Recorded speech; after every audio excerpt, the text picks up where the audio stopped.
Question of the day. What is a game that you just knew was going to make your top 10 of the year when you first played it? Bit of a spoiler, bit of a foreshadowing, as it were, because if you've seen our top 10 list of the year that went up on the Winter Spectacular already, you know that this game is my game of the year. So no point in gilding the lily and acting like it's not great, and I'll be like, oh, what's he going to say? Is he going to give it a high rate? Doesn't matter. This game is great, but I want to tell you how great it is. That is SETI. Let's take a look at SETI, the Search for Extraterrestrial Intelligence. That's redundant. That's saying the same thing. So it's not actually SETI, Search for Extraterrestrial Intelligence, blah, blah, blah. It's SETI, and that's what it means.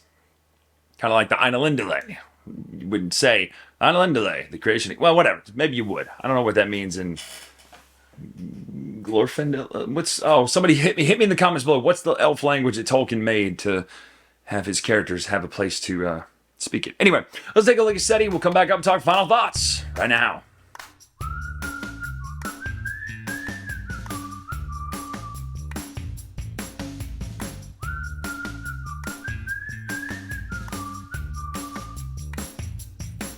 All right, this is SETI. This is a game, 5 rounds. This is set up currently for 2 players, and it's in media res for a couple reasons. You'll know that. One, the aliens have been turned over. Normally at the beginning of the game, these aliens would be turned face down. We'll talk about how to flip those over. You will set up the board randomly. There's actually an app that tells you how to do this each time. You can set it up randomly where the planets will be in different spaces and the rotations and all that will be different places.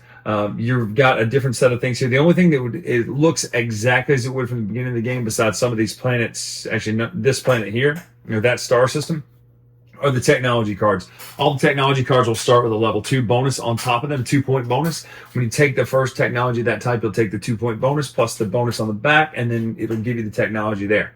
Now let's talk about what you do on your turn. On your turn, you're going to have as many free actions as you want from the free action list. There's quite a few. This really reminds me of Terraforming Mars in the sense that you can constantly, do the free actions that you're allowed to do in order to maybe bump up and get an action. A couple things. One, you can place data. If you ever have data, that's the blue tokens with the binary numbers on it, which is super great.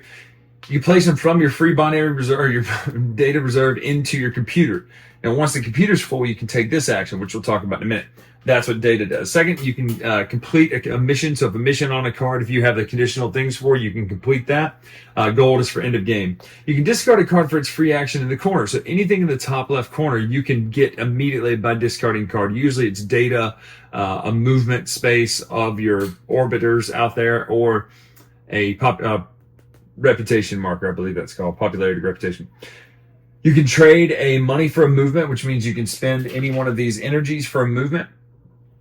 And then you can also buy a card for 3 reputation, which is right here. You spend 3 of this, 1, 2, 3, down to nothing, to gain a card from the card row, which would be here, or the top one from the deck. And then you can always exchange 2 resources of one type for a resource of the other type. It's pretty straightforward. Now, the actions on your turn, you can play a card. So you can play a card by paying the cost here. And the reason you do this is because usually the card action is better than the actual action. Now, typically, these will all involve the actions that you can take elsewhere.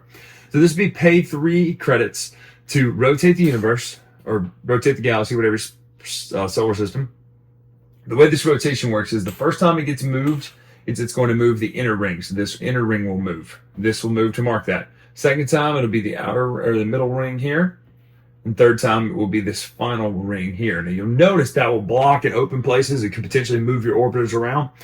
So that's what that does here. Then you're going to gain a technology, I believe, yes, gain a technology of this type. So you'll go up there and gain a technology of the type, fit it into your player board down here, which is a great player board. It's got slots for everything. All your technologies go into here, and these get better. And it tells you what the technologies do and what their cost is currently. And then once you put this here, it'll increase it. Here's what I mean by that. Currently, you're only allowed to ever have 1 satellite in orbit. Once you increase this, now it has 2. So now the picture that's there shows you how it gets upgraded.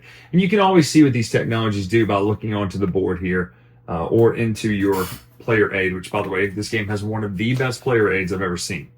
Has all of the actions listed, all the free actions, end of round, what to do when you pass, has all the technologies listed, has all the gold scoring tiles, which are milestones, and it also has iconography really well done. So it's one of the best I've ever seen. So you can spend energy to do a card. And there's a lot of different things. Usually they'll have an immediate bonus, immediate action, and then you can also, if you've if you've met the conditions, you can claim those conditions, or you can hold them till later. You can launch a probe for 2 credits. You can just straight up launch a probe. You can only ever have one in space at the first part until you upgrade your technology. You take one of your probes, you'll put it in Earth system, so Earth will be right there. You can move as a free action, so by movement. So currently, when you move, it's going to cost you an energy per movement. Now, there's some things that will give you energy, and you can boost your energy. In the beginning of the game, when you move into an asteroid field, it doesn't change. It's still 1, but when you move out, it's 2. When you cross these, you're going to gain reputation for those. Anytime you move onto a space with that, one of the technologies allows you to move across for asteroids or meteors and not suffer the penalty.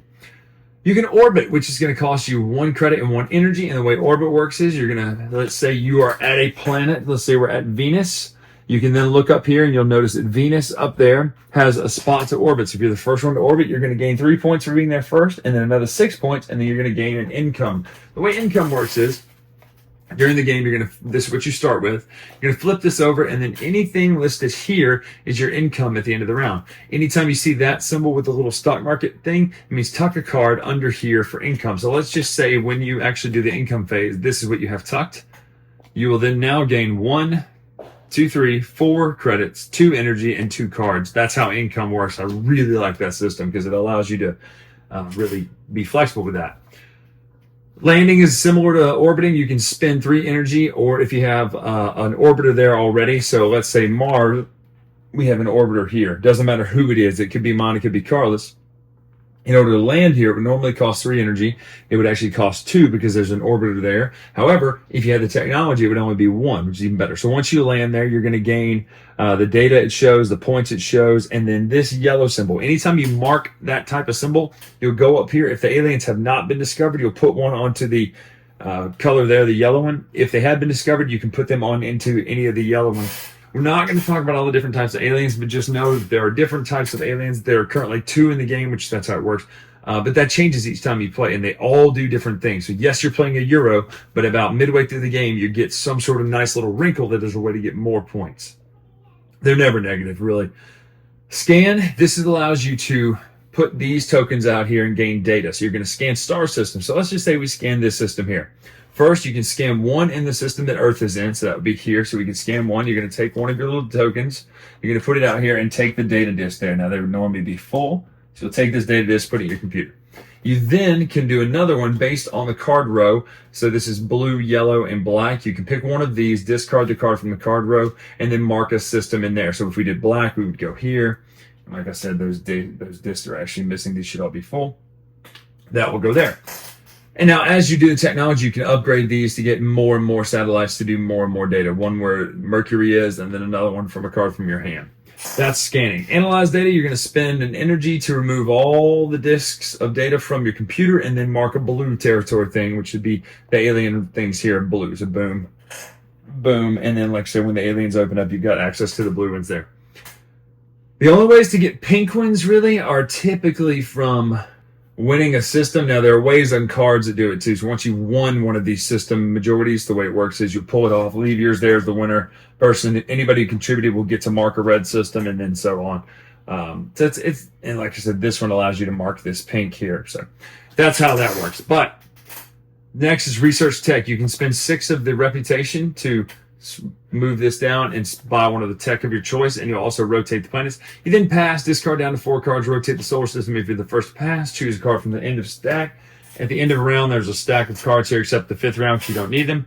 You'll gain those. Once you've hit your milestones for scoring, you'll get a chance to come here and score, and these are end-game scoring goals. So let's just say I want to score first. So I'll go here for 7 points for every pair of technologies. And it lets you choose the milestones first. The aliens will flip over, those cards will come out, and now they're not only regular decks of cards, they're these different alien decks as well that do different things. And currently we have the Abyss in there, I believe, or the Anomaly, and then this one here. And they all do different things. They all play slightly differently, but it's not going to totally break the game where it's like Azathoth wakes up and then, everything dies. It's not like that. You're going to play till the end of 5 rounds. You're going to count points mostly from here, from things you've gotten during the game. Person with the most points wins the game.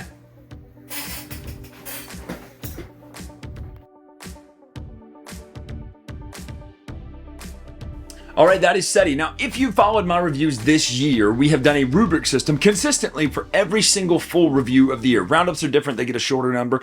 But this year, we've done a rubric, and we break down the scores based on concept, board layout, mechanics, art direction, art, which would be components as well, gameplay rulebook for a total aggregated score, giving us our total average for the full game.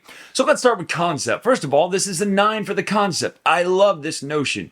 No, you're not playing Aliens. You're not playing like Contact, the one with Charlie Sheen, or Arrival, or whichever one, which maybe they're two different movies. Well, they are two different movies. One of them's got backwards knees. One of them's got a great plot twist with Amy Adams. Great movie. But this is a 9. I love the idea that you're searching for extraterrestrial intelligence, and you're not doing it in just like, you're not just playing the lab. Well, you're checking stars, you're orbiting planets, you've got aliens that show up. It's brilliantly done. The board layout, which one? Well, the personal player board, I love this because it shows you what powers are, what they cost, what they do, and then when you upgrade them, your technology upgrades slot into those spots and tell you what the new power does. Oh my gosh, that is so handy that technology upgrades just tell you what the new cost does. It tells you what the power does on the token. I love that. The game board itself, amazing. I love the whole spinning planets thing where you have the inner ring, middle ring, outer ring. Then you have the area where up the planets where you can orbit a planet or land on a planet. Then you have the whole notion of the sectors and doing the stars and the majority scorings for there. Then you have the alien boards. Man, this is also a solid 9. I love this. Mechanics of the game. This game feels very much like Terraforming Mars for me when you do the whole notion of you have a bunch of free actions you can do, plus you have all the actions you can do. Now, usually, Tom and I talked about this on the phone the other day, the best thing to do is play a card because the actions on the card are typically better than the actual actions you can do. They cost money, so sometimes you can't do that. Sometimes you have to rely on playing the card, some actions, getting enough free actions to play another action. So I love that. I love what you can do on your turn. You'll play, then keep playing back and forth until somebody passes. And when you pass, you'll grab the cards from the top of the round and play for the next round. I love the whole notion of doing the income of tucking cards to produce your income. That is such a great thing to me. I love the different actions, what you can do. You know, the whole, like I said, you don't have a whole lot of major actions, but what you can do with them is pretty great. The whole notion of orbiting and landing and then contacting the stars, the systems, getting information there. Using the things to land on the blue, pink, and yellow spaces to contact the aliens. I love that. So that's a solid 9 as well. Art direction on this, it's a 9.5 for me. I love the art direction in this because everything makes sense. Every symbol tells you what you do with it at no point, including how great it is to know that if you spend 3 reputation or popularity, whatever it's called, you get a card. If you spend 6, you rotate and you get the upgraded technology. All the cards make sense. Their shaped outlines mean technology or do the action. To me, that is so great. Everything is just easily to understand the symbology of what this game offers. So to me, that's super great. So 9.5 there.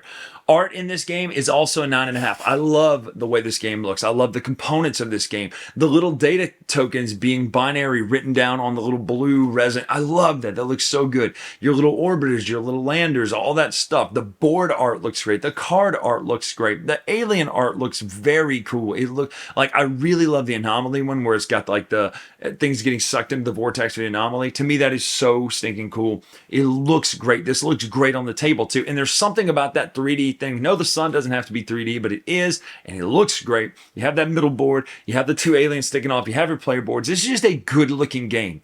You know how sometimes games look like they needed another pass before they went out all the way? You're like, man, maybe if they would have done this or that tweak, this doesn't. This is so well done. I love the art in this game, components in this game. Gameplay is a 9 for me as well. It's probably a 9.5, but I don't know what the math is going to shake out to at the end of this because I didn't do it ahead of time because I just figured, it's pretty easy. We'll call it a 9.5. I love playing this game. This game is fantastic. I love how this game plays. And it's one of those games where it is growing on me every single time I play, and it gets better and better, and I learn more strategies each time. The rule book is a 9 as well. It's just a solid rule book. Very, very easy to learn, very easy to play, based on reading the rules. Each page, for the actions, it tells you what to do. The setup's great. The setup is super easy to figure out. Let me do this real quick. Plus. plus divided by, yeah, that's not right. Anyway, we'll come back to those totals in a minute. It's just an amazing looking game. So all in all, our total for the game is, shocker, the total for this game is a 9. This is one of the highest rated games I've rated in a long time. You saw it already shoot into our top 100, I believe. Maybe I may be wrong about that. We may not have put SETI in there because I may not have played it for the top 100. But let me just tell you now, this would shoot up into my top 10 games. I can tell you that already. My gosh, I love this game. I like it better than Terraforming Mars. I like it better than Ark Nova. It's one of my favorite games I've played in a long time. It's certainly my game of the year. SETI, my gosh, what an incredible, incredible game. I'm Bryan Drake here on the Dice Tower. Make sure to follow us on X and Instagram at Dice Tower Bryan. And we'll see you soon on the cruise. This will go up on Saturday or Sunday. Final orders for premium cruise shirts end on Monday the 16th. So Monday the 16th. If you don't have your premium cruise shirt order, we've sold a bunch of these. You will be seeing a lot of people wearing them on the cruise. So get those orders in by Monday, end of day, and I will get yours to you on the cruise. I'm looking forward to it, and maybe we can get a game of SETI in. Definitely some Western Legends. So I will see you soon.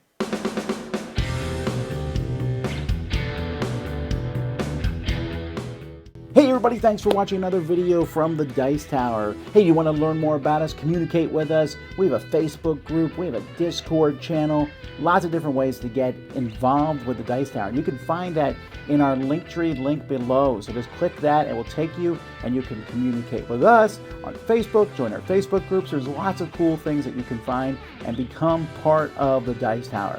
Thanks so much for watching. I'm Tom Vassell.